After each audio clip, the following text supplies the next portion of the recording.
So the reason why I'm still a Christian, one is because I'm still compelled by Jesus.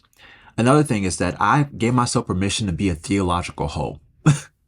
And I got this phrase from Joseph Solomon.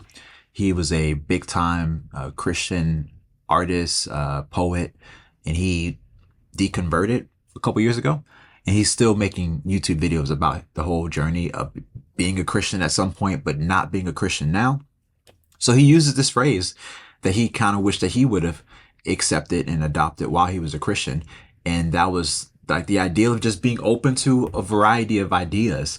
We like to think that there's a certain way to follow Jesus, and there's only one way to follow Jesus, and that is not true. As you open yourself to what other Christians on the other aisle might be saying, you might be surprised about what you hear. You might be surprised about what connects with you and what makes sense.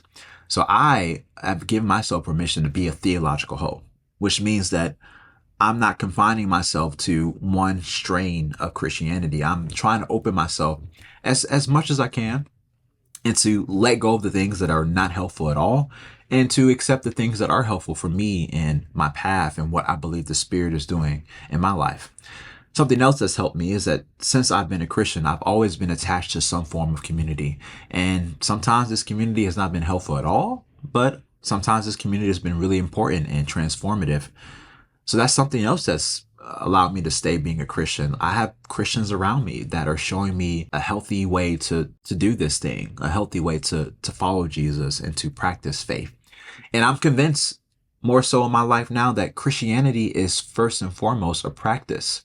It's not a set of beliefs to adopt. It's not a way to vote.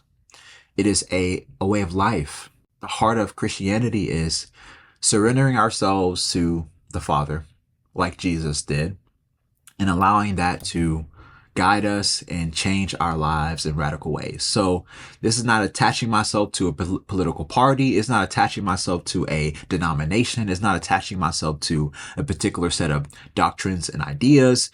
And I'm not discounting these things as important. They are. But what's most important is what I'm uniting myself with, what I identify myself with. And I need to identify myself with Jesus, with the body of Christ, with the universal body of Christ, with the Spirit of God, the Spirit of the Father, just like Jesus did.